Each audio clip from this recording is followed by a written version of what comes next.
Hi, everyone. Welcome to the meeting. My name is Tara Short. I'm the founder and director of Green Edventures Tours. And today we're going to be talking about the Uganda trip. This is part two of a two-part series. Last week on Monday, I hosted an hour-long presentation that went over the itinerary and the nuts and bolts from how to get to Uganda, what to bring, entry requirements. And there is a recording of that, and you can watch it on YouTube. And we're going to post that into the chat so that you can watch that later. Today's presentation is going to focus on the people behind the trip. So you're going to learn a little bit more about me. You're going to meet Paul Tamwenya, who is the founder and owner of Journeys Uganda, and he's my partner in Uganda. And there's also past participants on this call too, who could give their own personal stories and insights to anybody who might be interested in the trip. And then also with us, I'm very excited, is Terra Argo. I invited Terra to join us because I met Terra. I've known Terra for a long time, but we started to connect virtually when in 2020, and we have such great conversations. And she's somebody who really she's someone who can really connect people together. She asks amazing questions, and she likes to build networks. And so I brought her on here so that she can help us help you learn more about Uganda by asking the right questions. So I'll let her give an introduction in just a little bit. But I also just want to point out just a little bit about Green Adventures. First of all, Green Adventures, we do sustainable educational eco tours in wild, off the beaten path places. And my ultimate goal is to help ordinary people do extraordinary things. Now, ordinary doesn't mean a negative connotation. It just means the average person to be able to do extraordinary experiences. I was just a kid who grew up in the suburbs of Chicago, and my first adventures were in my imagination. Like, I knew that I wanted to explore coral reefs. I knew that I wanted to see rainforests. And then I just happened to, as I grew up, I got the knowledge, skills, and tools to be able to lead these extraordinary eco adventures. And I'm lucky that I get to find people who want to join me on them. And nobody has to be rich or an athlete or a scientist to do these things. So that's why I say ordinary people doing extraordinary things. And ultimately, our mission is to help protect people, places, and wildlife through sustainable tourism. We support local guides. Our trips are carbon neutral, and through our partners, carbonfund.org. And also, our wildlife experiences help protect the wildlife that we view through the permits that we purchase or the entry fees to get into the parks. And so those are just some of the ways that Green Adventures is fulfilling the mission. So who's on the call? So we have with Paul Tamwenya, who is in Uganda right now, and Lori Anderson is a previous participant. Nancy Duran is a previous participant that have gone to Uganda. And then we have other folks here who are just interested in going to Uganda, or also who have been on previous trips too. So this meeting is going to be about 1 hour. The first 30 minutes are going to be a conversation that's led by Terra. She's going to ask questions about me and my experience in Uganda. Paul, she's going to talk to him about Uganda, and then she's going to ask some of the previous participants questions and allow them to give some of their own insight. And then the last part of this presentation is going to be for anybody who's on the call to ask questions and have a discussion together to help everybody learn more about this wonderful destination. If for some reason this meeting gets interrupted, whether there's a connectivity issue or an issue with maybe someone hacking in, I'm going to stop the meeting, and then I'll resend everybody a link to the new meeting, and we'll start over again. Okay. And I just want to remind everyone that this meeting is being recorded for use at a later date. Okay. So with that being said, Terra, take it away. Awesome. I am just so honored to be here and that Terra would even ask me to participate in this and just really get to hear these amazing stories. My name's Terra Argo. I am an avid lover of nature myself. I am born and raised in Oklahoma, which is in the central part of the United States. I'm a mother, a wife. I do lots of different things. And one of my other greatest passions is connections. And so as Terra said, I kind of call myself labeled, I guess, as a connection catalyst. And that's really to bring diverse and robust networks together and help people learn that your network is your gateway to opportunities. And so it's very important that we know how to do that and build, genuine and authentic relationships. And so that is exactly what we're going to do today too, as we learn about each of these guests here on this recording. So thank you again for allowing me to attend, and let's get started. There's so much goodness. I'm so glad that we got to visit a little bit beforehand. Terra, I just really want to know, like, I love that your passion and what you're doing for people and allowing them to get out of their comfort zones and to get to experience the beauty in this world. So tell me, like, what excited you about going to Uganda? Like, what was it that really drew you to that country and that continent? Yeah. So as long as I can remember, I wanted to see mountain gorillas. I remember sitting in my apartment as a kid, our apartment, it was in the dark, watching television, the big box ones that sit on the ground. And I was watching Gorillas in the Mist and sobbing my eyes out because it's a very, moving, true story. But I knew, like, I just had this calling that I wanted to see. I want to see gorillas. And I just never knew, though, that the opportunity was going to arise for me. I didn't know how to get to Uganda. I didn't know actually gorillas were in Uganda, right? I knew they were in Africa. I didn't know exactly on the map where I'd see gorillas. I knew the Congo, but I didn't know that gorillas were in Uganda. And so, yeah, Africa really wasn't someplace that was like the thing that was I was going to anytime soon, because I just thought my resources were limited to do that. But it was in my mind. And I was with a friend in Florida, and we were chatting. We were looking for races to do because we had just finished a half marathon in Key West, and I was scrolling through my phone looking for destinations to run a marathon, and I saw Uganda pop up, and I said to Tracy, I'm like, we should run in Uganda. She's like, I'm not running a marathon in Uganda, and I was like, why? We can see the mountain gorillas. And so I just kind of put it off. And then I kid you not, a few days later, I was having dinner with another friend in Key West. And her name's Jill. And she's one of those people in my world that connects like outfitters like Paul to people like me who have people who want to do these really cool experiences. And she said, what are you doing in April? And I was like, nothing. Why? She goes, you want to go to Uganda? And I said, will I see mountain gorillas? And she goes, yes. I said, sign me up. So that's why I went to Africa in the first place, and specifically Uganda. I went there for the gorillas and chimpanzees, because I went there for gorillas only to find out, wow, I could see chimpanzees. And then on top of that, when I got there, I realized it's so you go to Uganda for the gorillas, but you stay for so much more. And like from the game drives to the chimpanzees to the people. So once I was there, I was like, everybody needs to do this. Wow. You know what I really love about that is that your sense for adventure, that you were like, sign me up. I'm totally down. Let me go check it out myself. And then later, so you did that before you ever started your business? Oh, no, I did. I was 8 years into my business at that point. Yeah. But I was only doing the Americas, and I think I had Iceland. And like I said, I avoided Africa just because I just thought it was going to be way too expensive for anybody to do it. And I didn't know how to do it.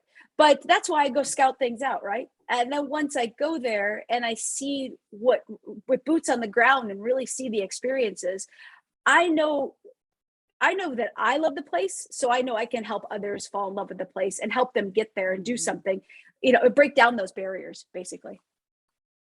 So tell us, like, why do you want people to experience this? Like, what about it, the passion behind this? Because I can sense that just in hearing you speak about, you helping people, ordinary people do extraordinary things. Like, talk a little bit about that.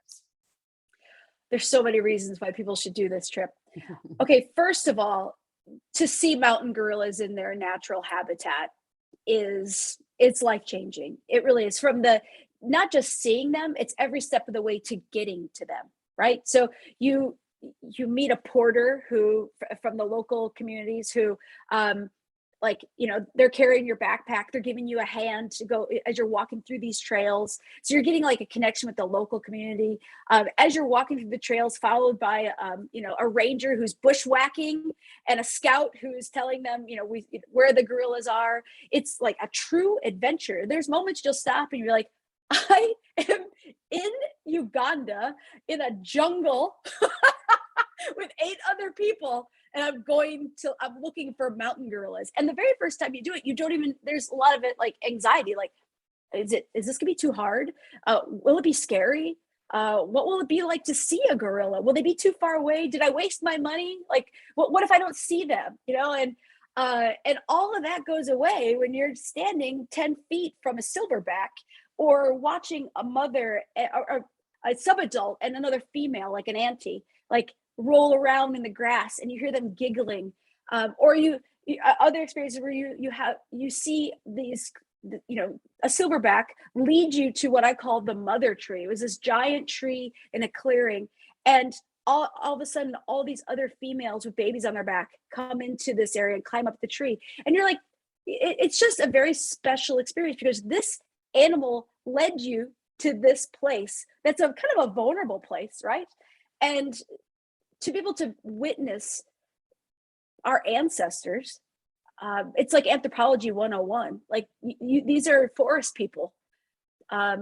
So there's all those intangible things, the feelings you get from the sense of adventure, the humble feeling you get from being like, I can't believe I'm here to see this.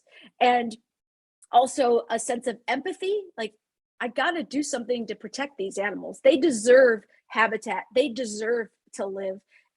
And future generations deserve to see them. And love. You'll feel love.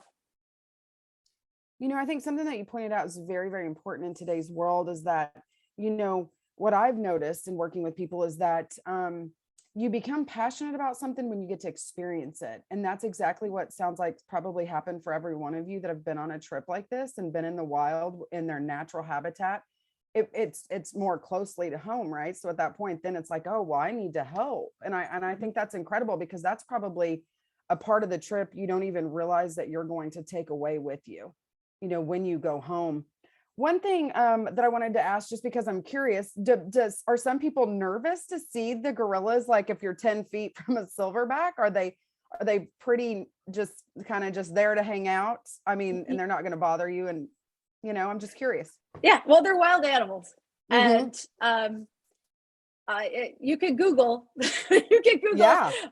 Various things. I can tell you that it's, there's a lot of risk management. So the people that take you out with these gorillas, the gorillas are habituated. So they are used to people seeing them and observing them every day for 1 hour. So it's not like you're just surprising them. It's a different type of adventure to go see non-habituated gorillas. I don't do that.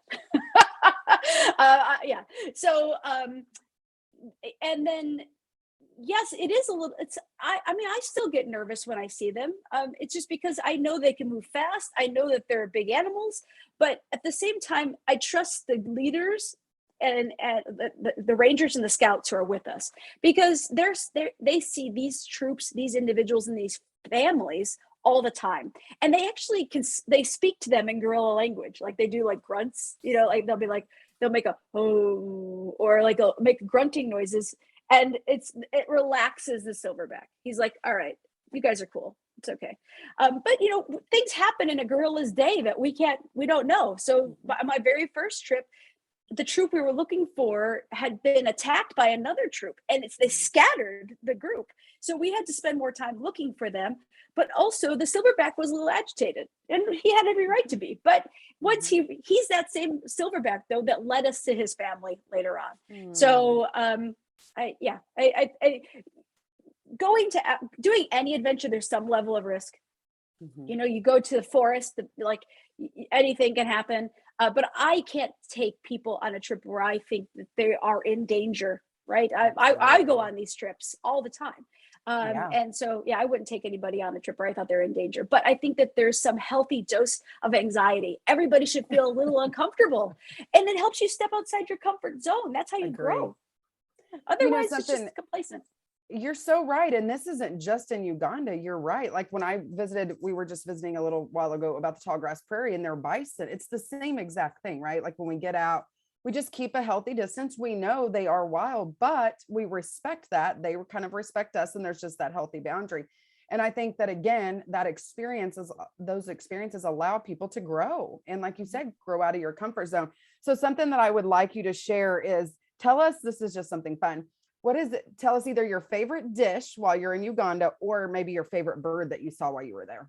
Oh God, I'm glad you gave me another option because I never remember food. I swear, like people, like I was going back looking through some posts from folks who have been on this trip, and there's someone who wrote about the food. I was like, thank goodness they did, because I'm not someone who takes pictures of the food. I can tell you though, with the food, I love vegetables, and one of the things that I learned by just going to Africa and Tanzania is that there's so many more vegetables and fruits than we are used to in the United States. Like there's one banana here and there's like 30 bananas there. Okay. So, and like, so that was an eye opener. So I love all the different varieties of vegetables and fruits.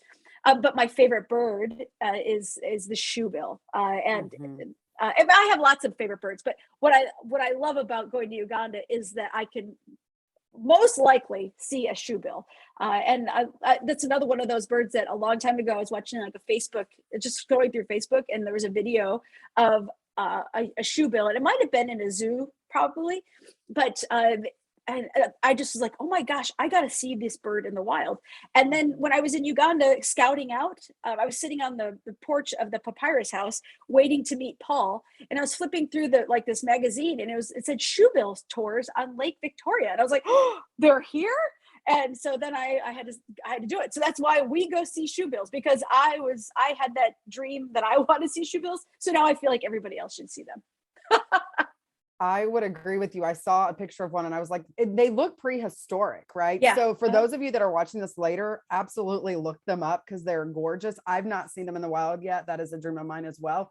But I think it's amazing that you're also offering those types of opportunities for people. They can see unique things that will definitely never see here in America. But right. I think that that's a very, very great opportunity. Anything else that you can think that you want to share? I'm going to ask Paul a few questions about his own home country. No, go ahead. Let's talk to Paul. Okay, Paul. We need I'm to unmute so excited Paul to visit with you, Paul. I just want you to. Oh, can you I'm hear sorry. us? No. I'm gonna there, Paul. You should get a bunch of unmute yourself. Okay. There we Hi, go. Paul. Hi everyone. I would love for you to just share a little bit about yourself. Maybe just share some of your passions, maybe even why you started your business, and then we'll jump on into a little bit about your country. Okay, thank you very much. Paul Tamwenya, the Director Journeys Uganda. I'm a tourist guide trainer in Uganda, an examiner and an assessor of guides within the country. It's a pleasure having you and talking to you. I am born in Eastern Uganda, way far from the city, but I live in Kampala, and I have a bachelor's degree in tourism management from one of the best universities in Africa. So when I finished my bachelor's, I went to look for a job. I wanted to be a tourist guide. But when I went out there, they told me I was overqualified to be a tourist guide. And it beat my understanding.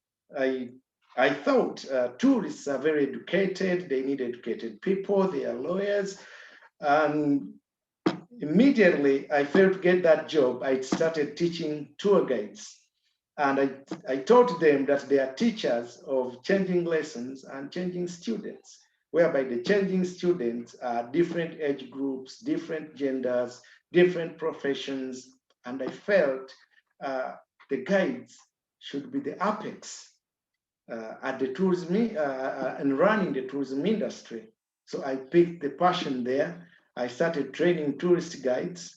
When I started training them, I became one of the best guides in Uganda. Actually, what lifted me most, I was guiding the Queen's Entourage. We hosted Choga, and the Queen's Entourage was here. I was the chairperson of the Uganda Cultural Guides Club. I was guiding them. And out there, everybody was like, who is this young man? That was in 2007. Who is this guy? Every company wanted to use me after that. So I ran some tours with a few companies, but I would most of the times tell them, I can't lead that trip because it's ABCD. I can't lead that trip because I not meet the client's expectations. I not lead that trip because it's so congested. So I left one company, 2, 3. Then in 2012, I decided to start Journeys Uganda. Journeys Uganda looks mostly at eco tours. We look at taking in small trips because I believe quantity compromises quality. We would love to lead trips which are quality that measure and meet the client's expectations. And in leading these trips, I believe in changing lives of the communities where we go. Journeys today gives 10% of its proceedings to a non-government organization called Birds of a Feather. I thought that teaching conservation in Uganda is quite hard. Ugandans generally are hunters and fruit gatherers. So tourism is about conservation. Telling them not to hunt is denying them food. So I felt teaching conservation should start at a young age. That's why I started Birds of a Feather. And every trip, for those who have been in Uganda, you've changed lives because these kids are going to school, they're learning about nature. Our dream is having a natural history college, which is way ahead. I don't know whether we shall reach there. And also, I looked at many companies having lots of trips. You find a company and they tell you we run 70 trips in a month, but what's the quality of these trips? That's the difference I wanted to create, running fewer trips, but meeting and satisfying the clients.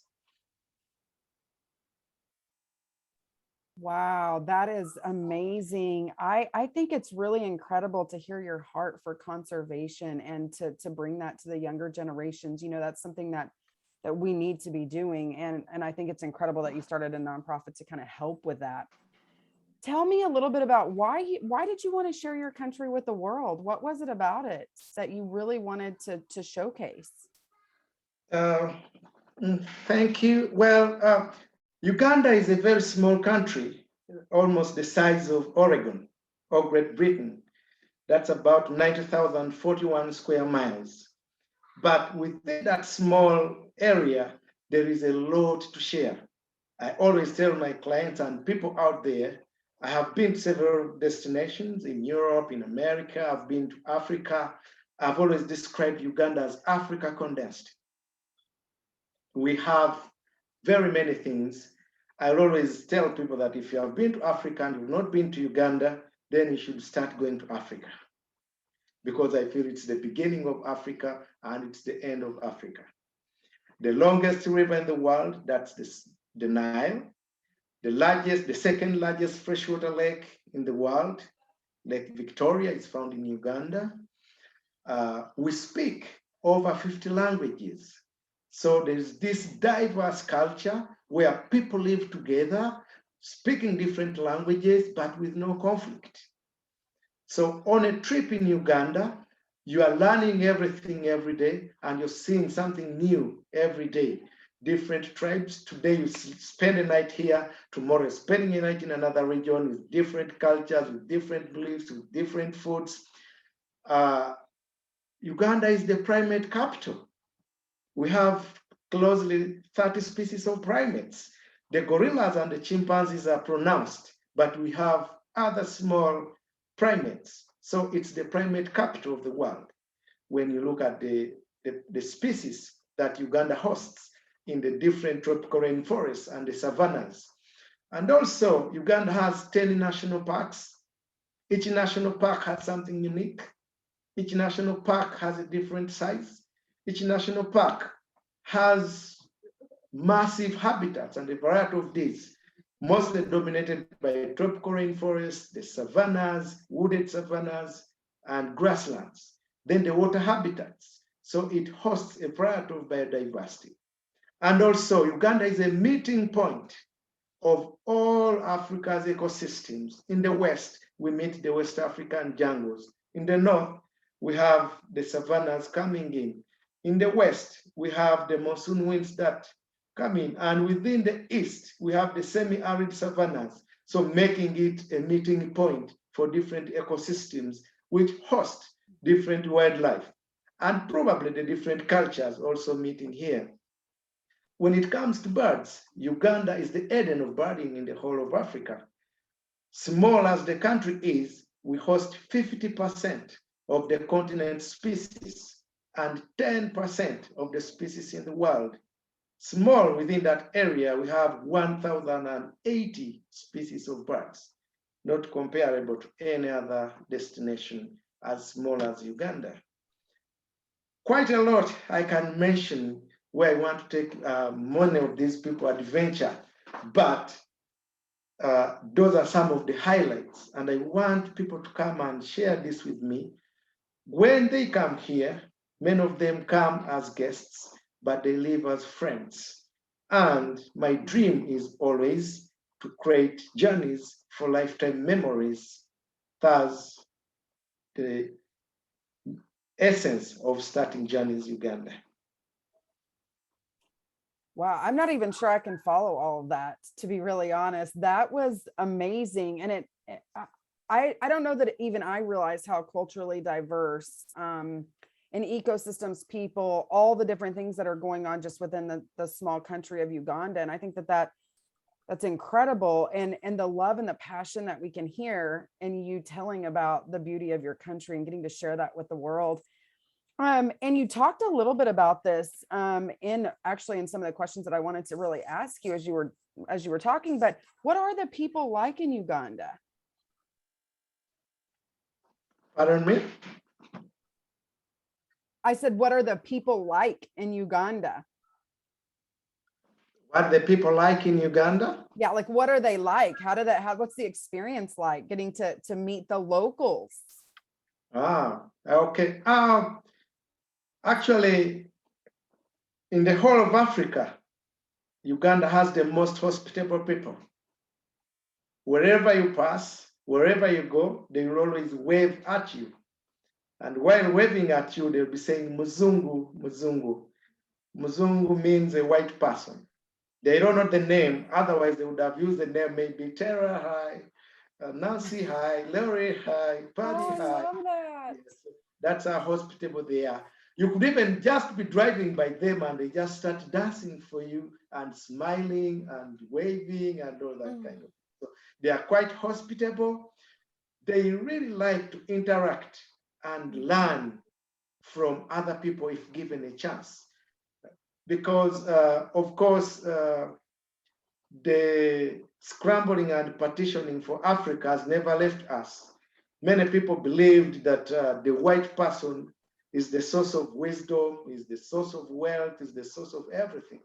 So when the whites are here, people would love to get close to them, interact with them, learn from them, and basically that. Wow, I can just imagine how amazing those opportunities are for both, for the people of Uganda and the people that are visiting.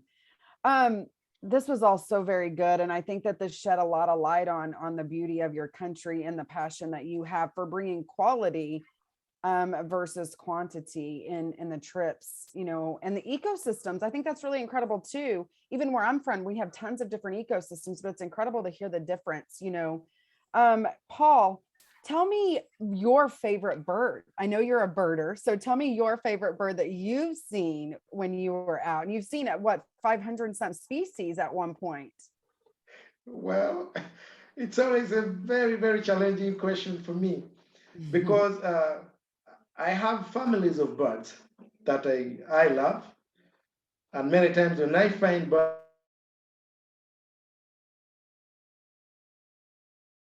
and I love kingfishers and I love broadbills.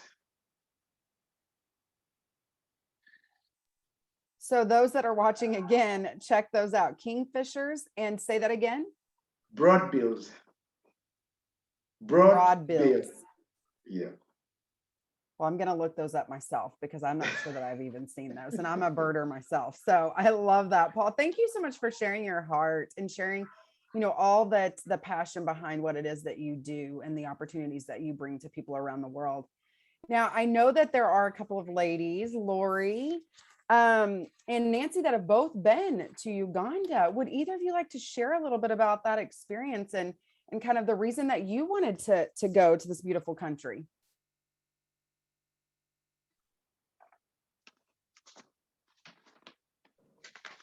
Let me know if I need to unmute. Okay, no, you can unmute. Perfect. Terra, can you hear me? Yeah. Yes, Okay. ma'am. All right, I'm Lori. I lived all my life in Wisconsin, but was bit by the travel bug early.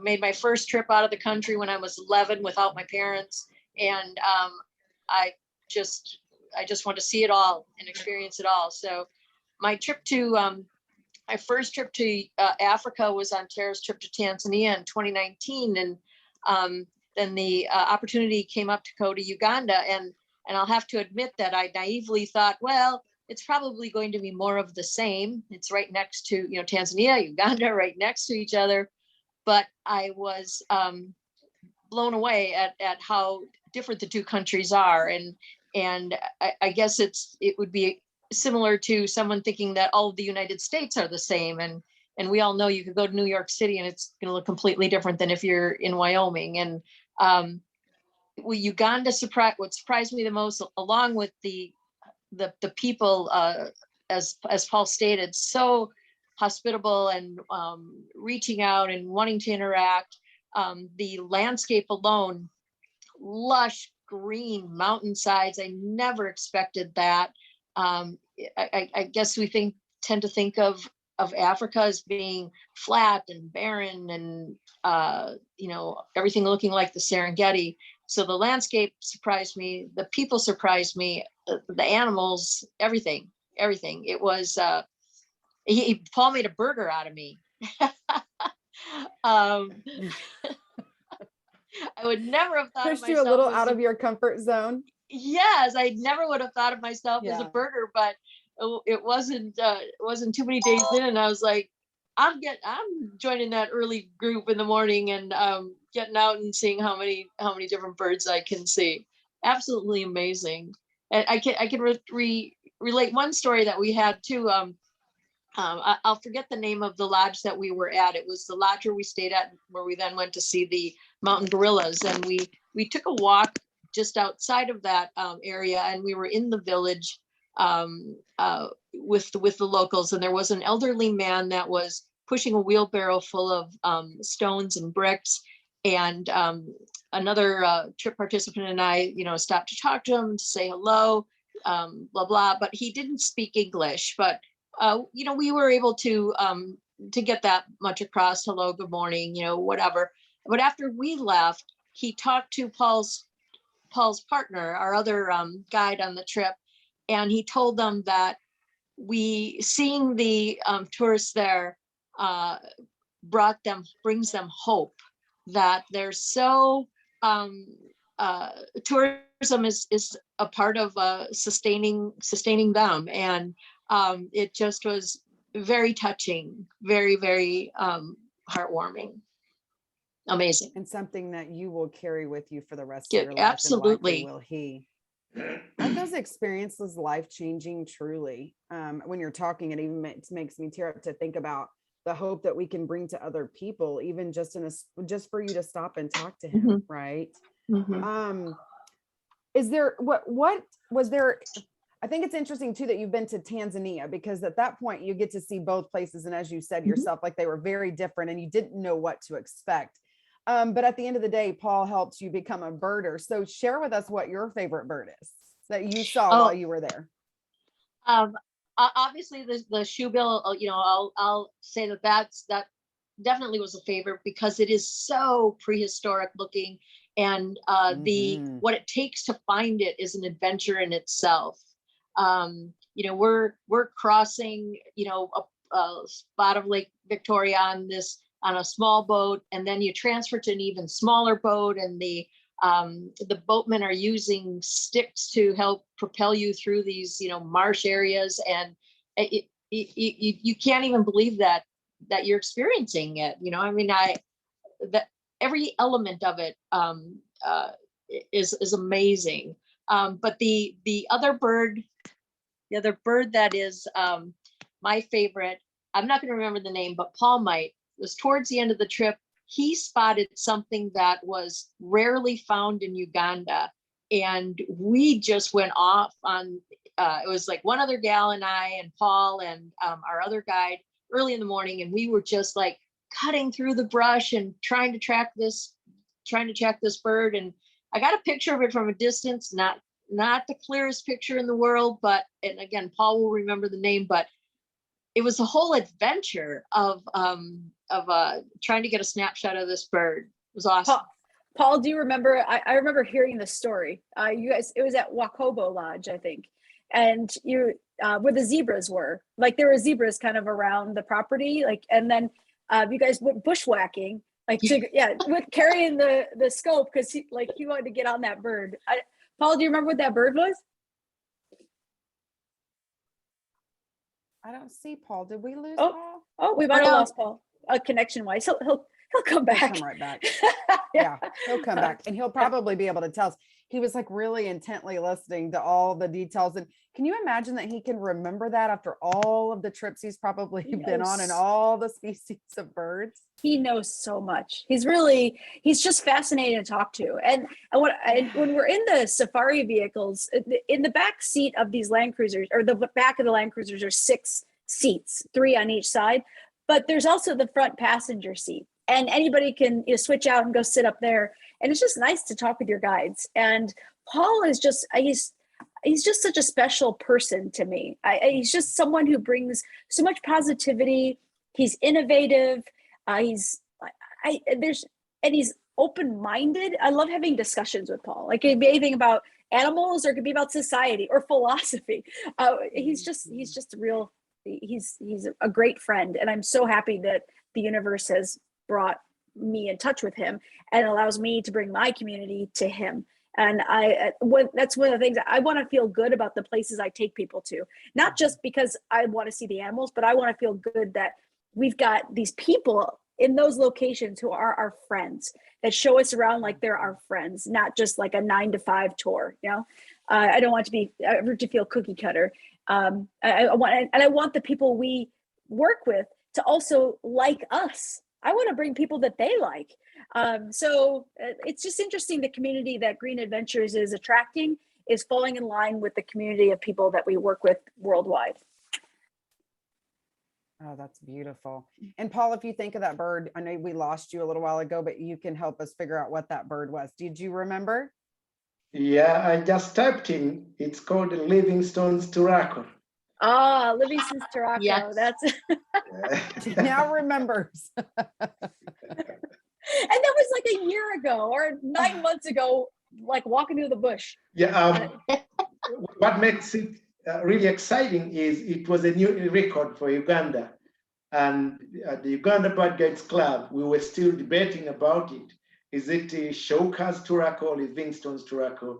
So I emphasized that Lori takes a good shot, and she shared the shot with me, and it made us confirm the species. So she's great to the Birding Association of Uganda. Go, Lori.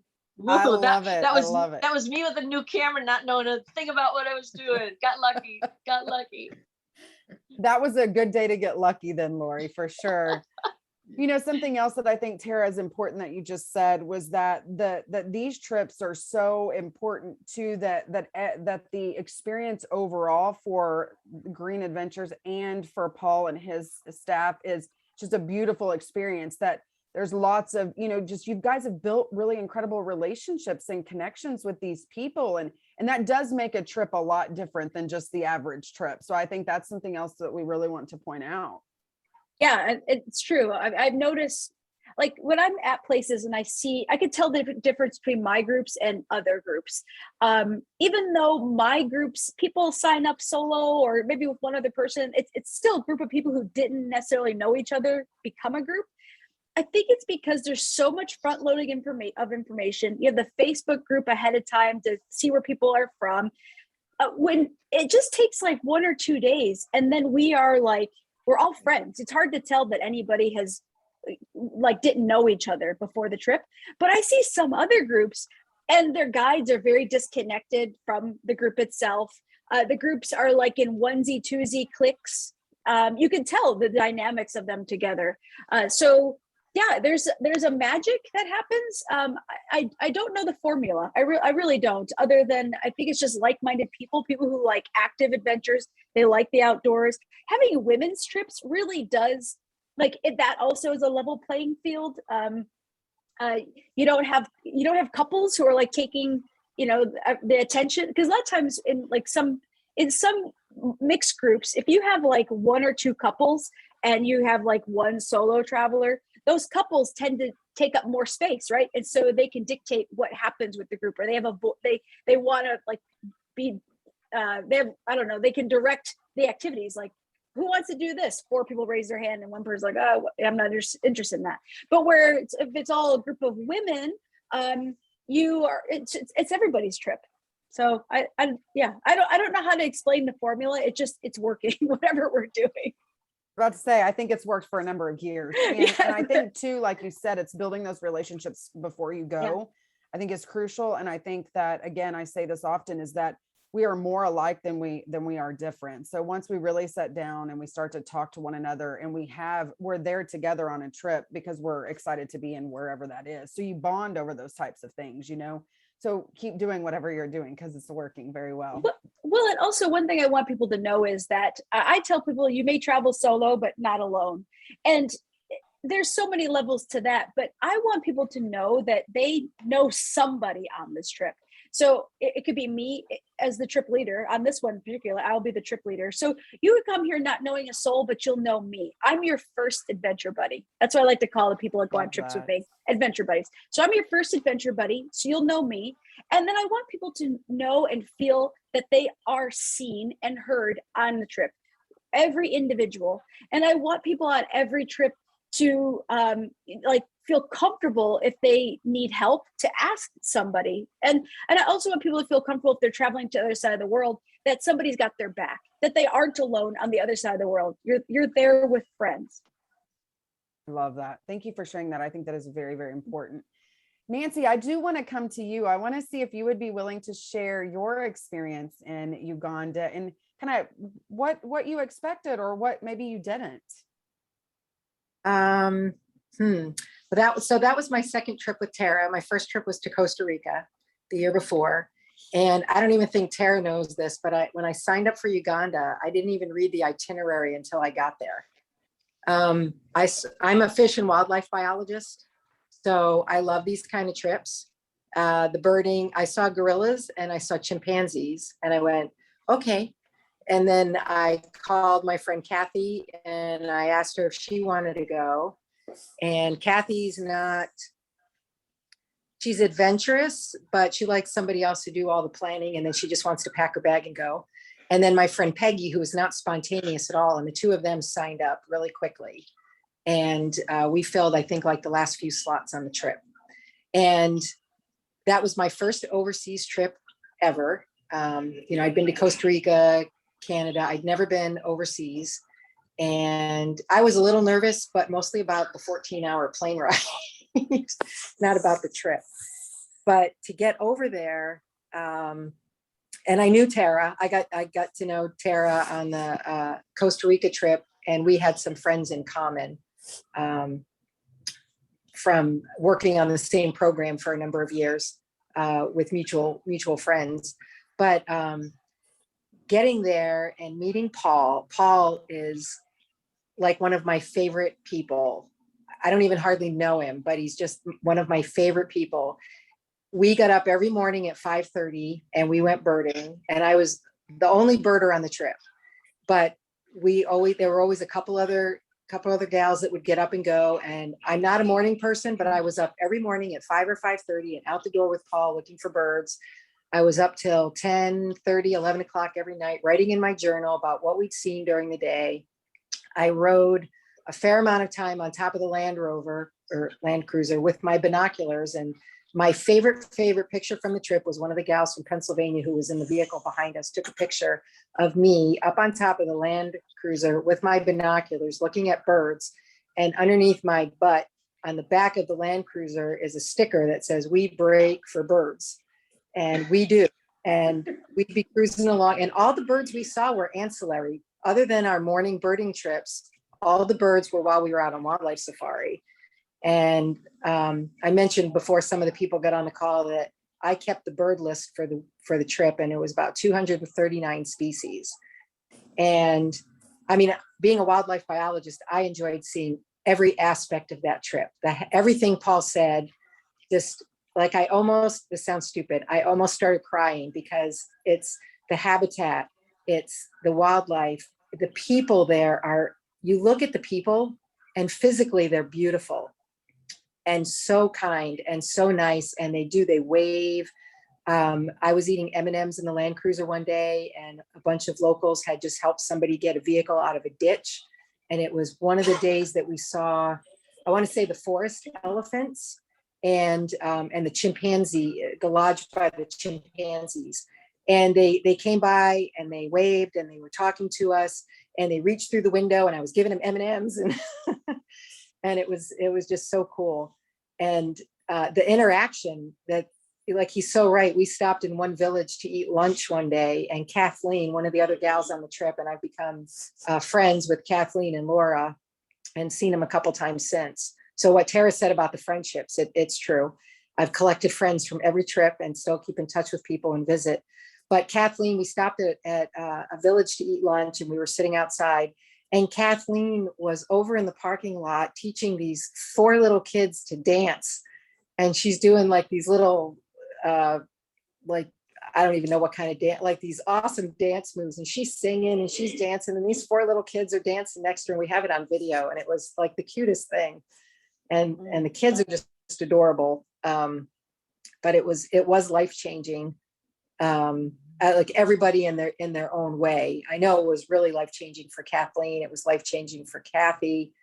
My friend Peggy had been to Africa 4 or 5 times, to other areas, Namibia, Zimbabwe, and Uganda just took her breath away.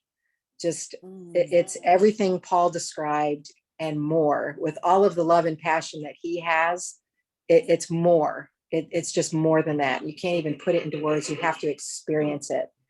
And seeing the shoebills, we saw multiple shoebills in different locations. We were driving down the highway back to Entebbe, I think, and looked out the window, and there's a shoebill in a swamp off the side of the highway. The green broadbill, which is one of he said the top 10 birds in Uganda, in a life lister that I saw. And it's the size of a hummingbird that was living 200 feet up in the tree canopy. So you either have to find it by call or find a nest and just stand there and stare at the nest until the bird comes to the nest. We saw, my favorite bird was the lilac-breasted roller, which it's gorgeous. There's so many rollers and turacos and the sunbirds, which are the old world hummingbirds, and just amazing. My bird book was in my hand and my binoculars the entire time. And, I was helping others on the group to see birds and use my good binoculars. And after I got home from that trip, I went and bought a good camera. I bet you did, Nancy. That is that's incredible. It sounds like Uganda's in your future again. Would you say that you're going to return? Yeah, it was amazing. I would love to go back and do another trip with Paul, and his group was just unbelievable. I love too that you got to experience the local people and have lunch with them and interact with the children. And I think that, again, like you said, it is life-changing for everyone when they get those experiences. I appreciate you sharing that. And Patty, I know that you are going to go on the next trip. I just want to know, because you haven't been yet, what drew you to this trip? Terra Short. Yes, of course. Yeah, of course. Yeah. No, I just moved to Florida. My daughter's older doesn't really want to travel with me anymore. So I thought, okay, a singles trip would be great. And, you know, I'm not one to get on a plane and just go by myself, but a group I can do. And this is just perfect for me. I wanted to do something adventurous this next year, and this is perfect. I've never been to Uganda, and I'm anxious to go. And I'm 60 years old and I don't exercise. But this is making me, I've got my bike already. I've been walking, and it's like, okay, Patty, you're going to be in shape by April, you know, aerobically, that I can trek through the jungle. So I'm I excited. love that. And Patty, what animals or birds are you looking forward to seeing? The gorillas and the chimps, because I haven't seen the Rothschild giraffes, but I've seen, what is the other species or genus or? It's the Maasai giraffe. Yeah. Okay. Thank you, Tara. You're welcome. And, you know, I've seen elephants and giraffes and rhinos and hippos and the whole, but, you know, like you said, every terrain is different. And so you know, it's just going to be a whole different experience. Wonderful. Thank you for sharing that. I think that's Thank really you. fun for those that are coming and going to be on this trip with you as well.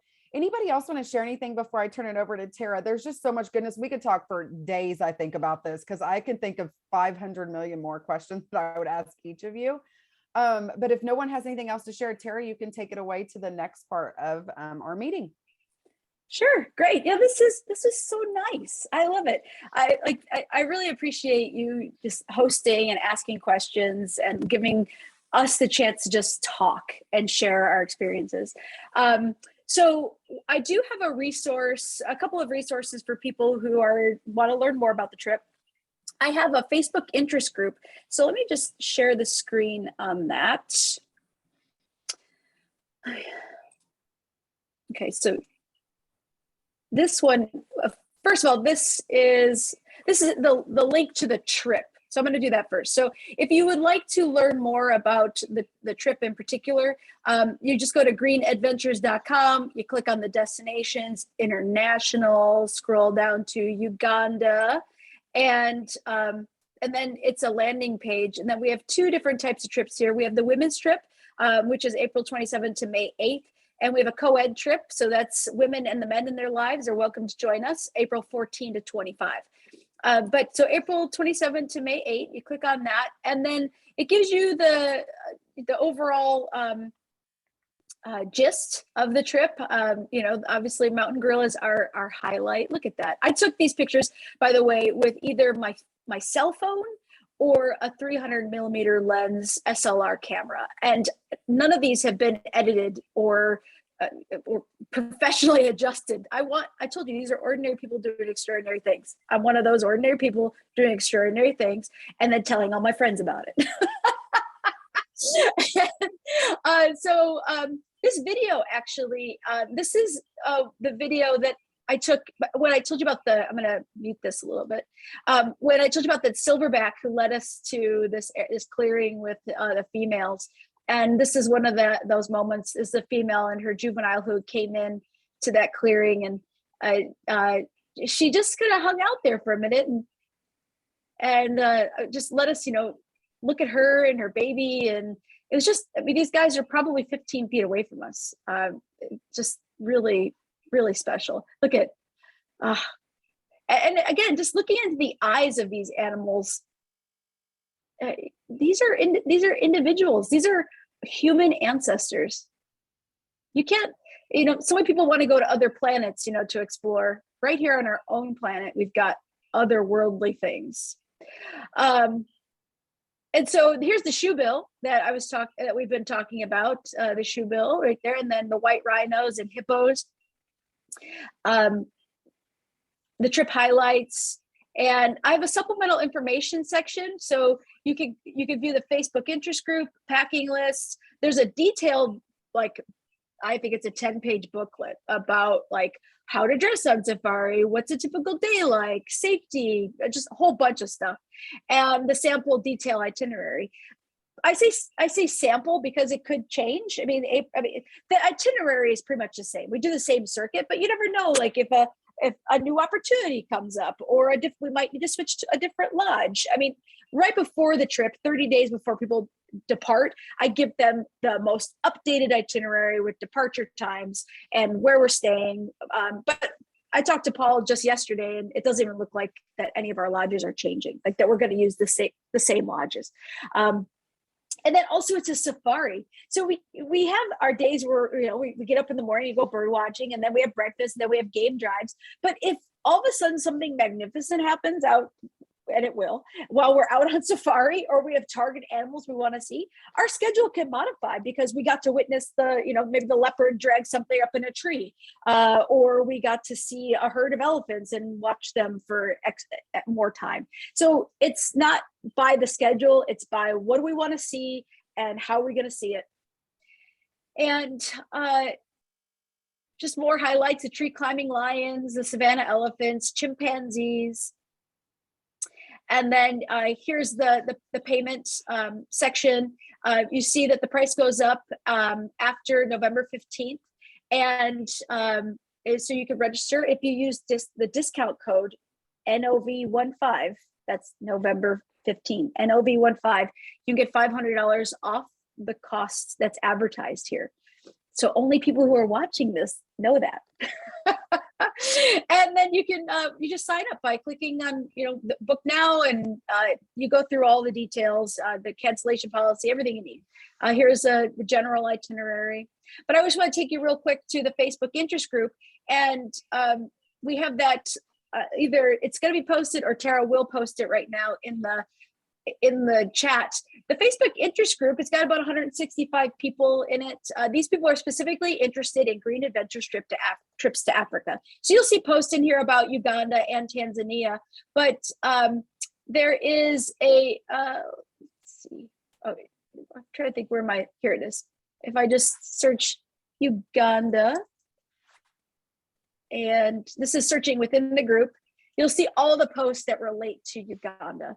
And that's where and it's all my updates from like last year too. It's a, you know, here's a trip update, waking up in beautiful sunrise, and did some birding with Paul, and going to see tree climbing lions. And these are updates from when I was actually there. So they're more authentic. There's typos because I'm writing with my thumbs, but you should go in here, just search Uganda, and you can see pictures and stories from last year's trips, not just from me, but from other participants too. Oops. So yeah. So with that being said, I want to thank you guys so much for being here. Paul, thank you for joining us and sharing your love for Uganda. I can't wait to see you in April and spend a month there this time. Every time I go to Uganda, it's only 12 or 14 days, and it goes by so quick. So I'm excited to be there with you for a month. And thank you, Terra, for hosting this and asking all these great questions. Thanks, Nancy and Lori, for taking your time to just come here and tell your story and share your experiences. Patty and Gail, and Tam, thank you for your interest in the trip. And Patty, I look forward to being with you in Uganda. And anybody else who views this too, I look forward to our adventures together. So with that being said, if you'd like to, if there's any more questions, feel free to ask them. Otherwise, you can start to close out, and please stay in touch. Thanks, Tara. Bye. Bye. Thank you. Thanks, everyone. Bye, Lori. Nice to meet you, Lori.